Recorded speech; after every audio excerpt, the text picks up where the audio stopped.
Hi all of you, welcome back to my channel.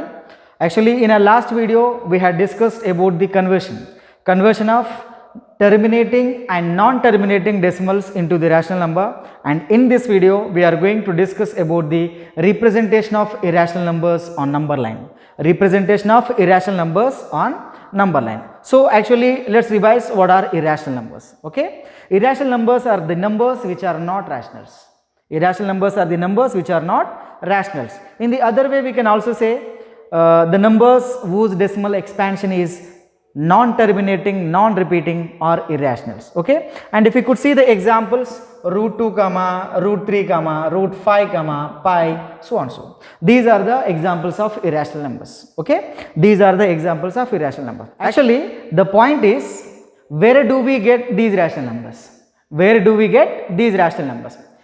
If you could remember, if we apply Pythagoras theorem in the right angled isosceles triangle, we will get the irrational numbers. If we could apply Pythagoras theorem in the right angled isosceles triangle, we will get the irrational numbers. Actually, who introduced this Pythagoras theorem? This Pythagoras theorem is introduced by the great Greek mathematician Pythagoras.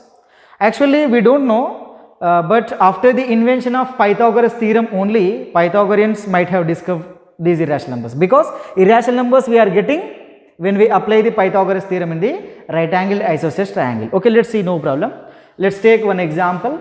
Here two sides must be equal to be an isosceles triangle, as we know, so that I am taking base and height 1 unit. Base and height 1 unit. It is base and it is height. I am taking 1 unit. You just label it as A, B, C. Now you just join this AC. Now this AC is the hypotenuse. Okay. Now I am going to find the value of AC when AB and BC is equal to 1 unit. Now it is the right angled isosceles triangle. Right angled isosceles triangle. Here AC is the hypotenuse. Hypotenuse square is equal to AB square, that is base square, plus BC square, that is height square. AC square is equal to AB square, means 1 unit, 1 square. BC is also 1 unit, means 1 square. AC square is equal to 1 plus 1, it will become 2. Now you just apply square root on both sides. You just apply square root on both sides. It is equal to root 2. And see children, here actually square and root will be get cancelled. Square and root will be get cancelled. How? Actually nth root a is equal to a power of 1 by n. Nth root a is equal to a power of 1 by n. And here square root ac whole power of 2 is equal to ac square whole power of 1 by 2. Now it is in the form of a power of m whole power of n. Laws of exponents. A power of m whole power of n. It is equal to a power of mn. Means AC whole power of 2 into 1 by 2. 2 will get cancelled. Just I am getting AC. This is the reason behind this. Square and root will get cancelled. Now AC is equal to I got root 2 units. This AC is equal to I got root 2 units, which is an irrational number.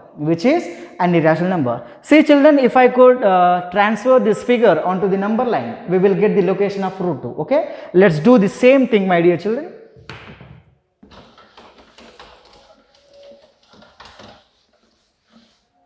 Let's draw the number line.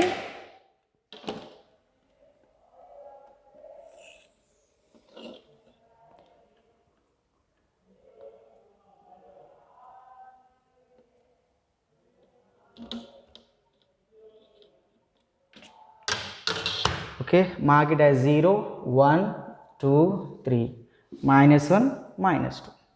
And see children, the distance between 0 and 1 is 1 unit. Distance between 0 and 1 is 1 unit. You just label as A, B. And now draw the perpendicular at B, which is 1 unit long.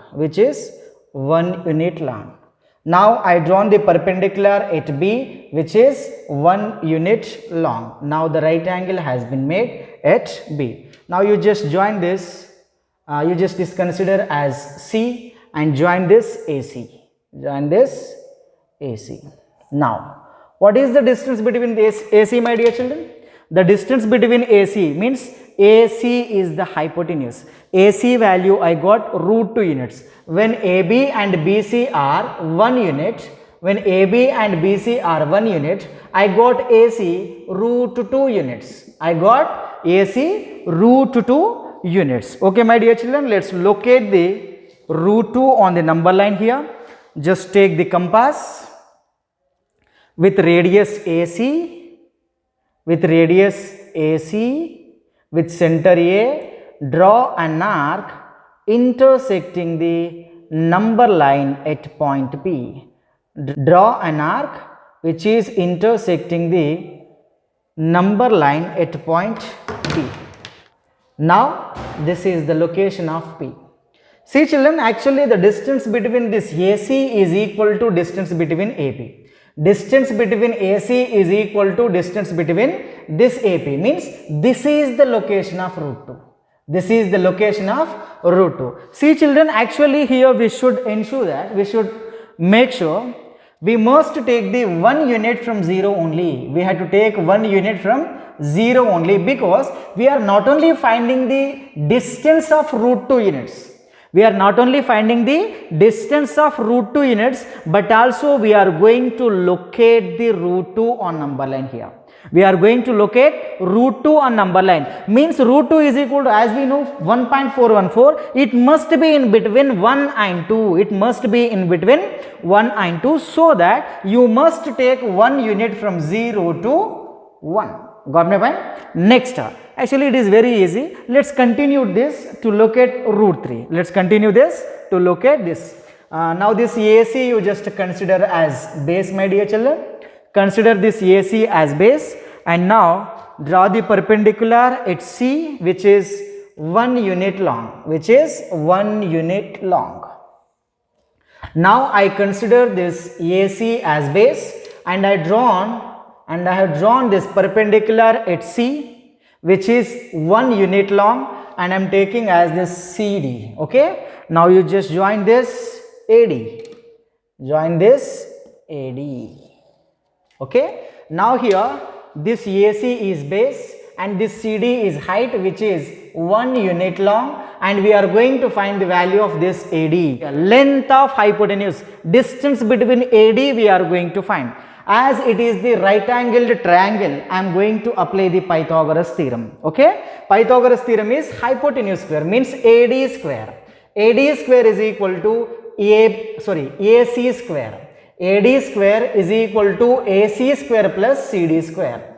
AC square plus CD square. AD, it is the hypotenuse. AC, it is the base. CD, it is the height. Okay, AD square is equal to AC square plus CD square. What is the value of AC, my dear children? The value of AC we got root 2. Root 2 whole square plus CD, we have taken only 1, that is 1 square. AD square is equal to root 2 square plus 1 square. Here square root get cancelled, as we know. Now AD square is equal to 2 plus 1. AD square is equal to, I got 3. And if we could apply the square root on both sides, square root AD square is equal to root 3.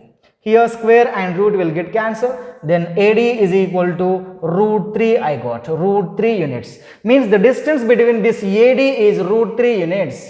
Distance between this A and D is root 3 units. Okay, now let's find the location of root 3 on number line. Same, just take the compass. With radius AD. Take the compass with center A and radius AD. Draw an arc intersecting the number line at point Q. Draw the arc which is intersecting the number line at point Q. Means now the distance between this A and D is equal to the distance between this AQ. AD is equal to AQ now. Distance between this AD is equal to distance between this AQ now, my dear children. Means it is the location of root 3. Root 3 is also in between 1 and 2. Okay, my dear children, it is the process to locate the irrational numbers on number line. Okay, my dear children, actually in this method, for example, I asked you to locate root 6, for example. I asked you to locate root 6 or root 5, whatever it is. We cannot locate root 5 directly. Before locating root 5, we must know the location of root 4, root 3, root 2. Got my point? We cannot apply this method to locate an irrational number directly. For example, root 7. To locate root 7, we must know the location of previous irrational numbers. Those are root 2, root 3, root 4, root 5, root 6. Got my point? And see children, if you could continue this, root 4 location you must get here. Root 4 location, it must coincide with 2 because root 4 is equal to 2. Root 4 is equal to 2. And we have also one more method, my dear children.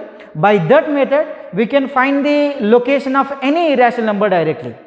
By that method, we can find the location of any irrational number directly, and that method we are going to discuss in our next video. Okay, hope you understood this. Thank you so much. Bye.